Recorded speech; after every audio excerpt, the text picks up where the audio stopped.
Hello students, welcome to Brilliant Minds. I am Aarti, your maths teacher. आज हम start करने जा रहे हैं अपना चैप्टर नंबर 6, सेट कंसेप्ट। इसमें हम सीखेंगे कि सेट्स क्या होते हैं और उनको कैसे हम सॉल्व करते हैं। चलिए अब देखिए, सबसे पहले हमने समझना है कि सेट क्या होते हैं। जैसे in day to day life हम क्या करते हैं, जैसे ग्रुप ऑफ स्टूडेंट्स हो गए, group of student playing cricket, pack of cards, इन सब के लिए कोई नेम डिफाइन कर देते हैं जिसको हम बोलते हैं कलेक्टिव नाउन। देन ऐसे ही जब हम मैथ्स में अपने कोई डिफरेंट एक तरह के डाटा को रिप्रेजेंट करना हो, सिमिलर डाटा हो, तो उसको हम बोलते हैं set. A set is a collection of well defined objects, things और सिंबल।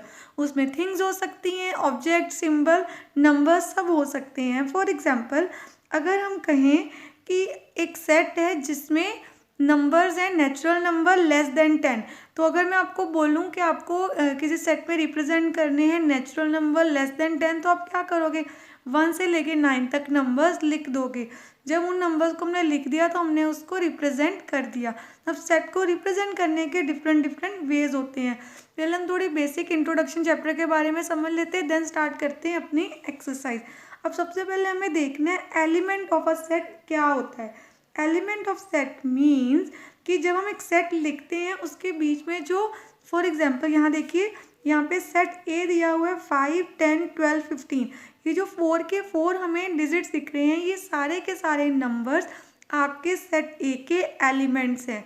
तो इनको हम बोलते हैं एलिमेंट्स या मेंबर्स ऑफ द सेट। याद रखना है ध्यान से कि इनको हम एलिमेंट ऑफ द सेट भी बोलते हैं and members of the set भी बोलते हैं। And then a set is denoted by capital letter of English alphabet with its element written inside curly brackets and separated by commas.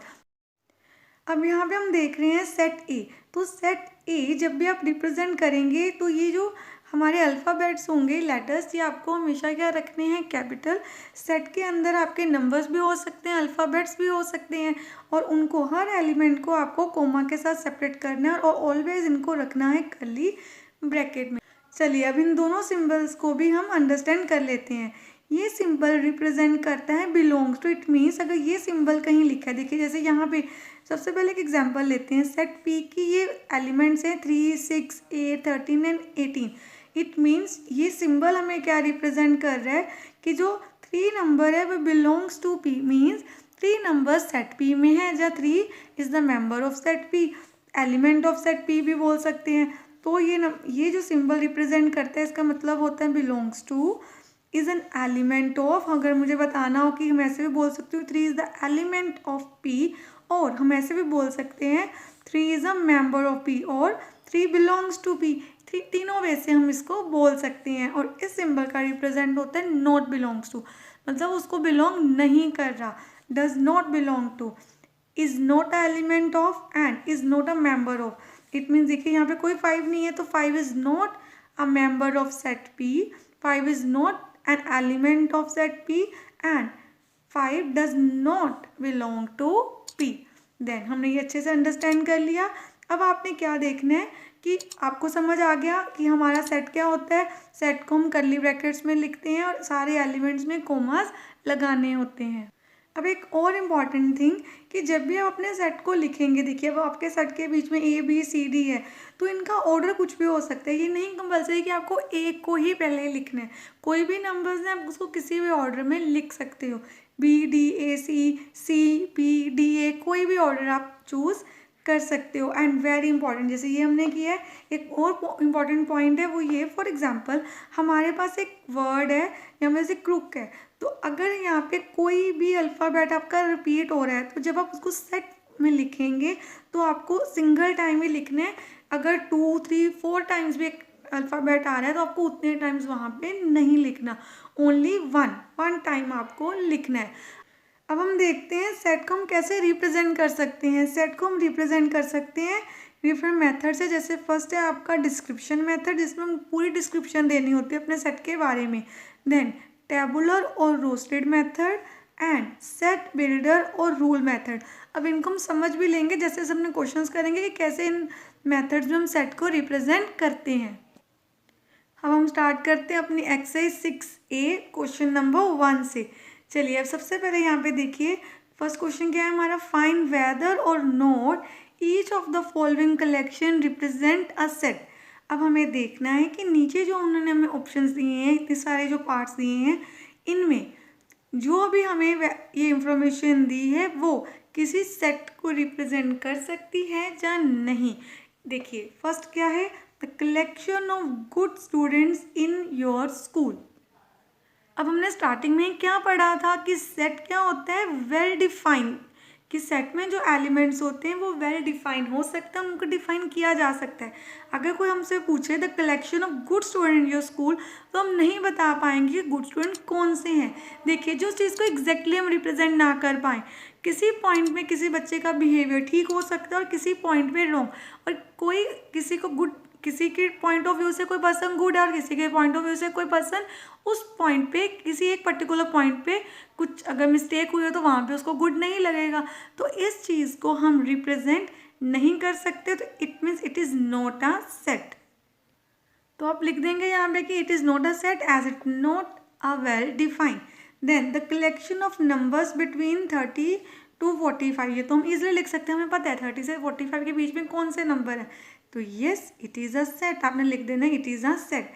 The collection of tall people in your colony, again it is not a set, this is also not well defined, it is not a set. Next, the collection of interesting books in your school library, again इसको भी आप बोल दोगे it is not a set, क्योंकि देखिए interesting book फिर से वही आ गया, ये भी आपकी चॉइस पे मैटर करेगा, ये कोई वेल डिफाइंड सेट नहीं है।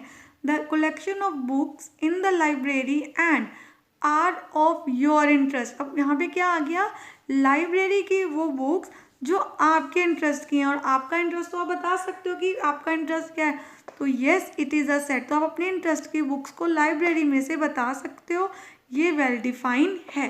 चलिए next question, question number 2, state whether true और फॉल्स। अब यहाँ पे हम एक सेट दिए है 4 5 8 इज सेम एज, उन्होंने बोला ये सेट सेम है as the set 5 4 8 and the set 8 4 5। अब देखिए एलिमेंट्स को देखिए, 4 है, इसमें भी 4 और इसमें भी 4 है, 5 5 एंड 5, देन 8 8 और 8, इसमें सारे के सारे एलिमेंट सेम है। और हमने क्या सीखा था स्टार्टिंग में जब मैं आपको इंट्रोडक्शन दे रही थी चैप्टर की, कि आपके एलिमेंट सेम होने चाहिए। अगर कोई सेम सेट है और वो एलिमेंट्स की प्लेस कुछ भी हो सकती है, ऑर्डर कुछ भी हो सकता है, 4 5 8 लिखो, 5 4 8, तो ये स्टेटमेंट क्या हो गई आपकी, ट्रू। अब देखिए करते हैं हम second part, set A B M N and A M B N N are same, तो मैंने ऑलरेडी लिखा है ट्रू। क्यों ट्रू है, देखिए अब हमें पता है, मैंने आपको ऑलरेडी समझाया था, हम सेट में 2 बार तो लिखते ही नहीं है सेम अल्फ़ाबेट, तो इसको हम कैसे लिख सकते हैं, हम लिख देंगे ए एम बी एन, क्योंकि 2 टाइम्स तो लिखना नहीं होता। अगर किसी भी आपके जो लेटर के ए उसमें 2 टाइम्स ए और 2 टाइम्स एन भी आ रहा है, पर जब आप सेट में लिखोगे तो आप सिंगल टाइम ए और एक ही बार एन लिखोगे, तो देखिए A B M N, A B M N same element है, तो ये भी क्या हो गया, true.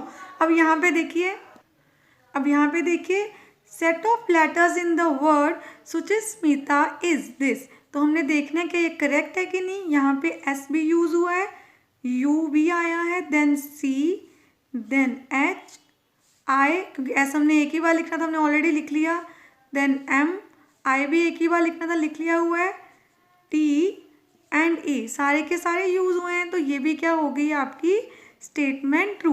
Then set of letters in the word Mahmood, M A H O D, तो देखिए इसमें वही लेटर यूज हुए हैं, तो ये भी आपका क्या हो गया, ट्रू। अब करते हैं अपना next question, question number 3, let set A is equal to this and set B is equal to this.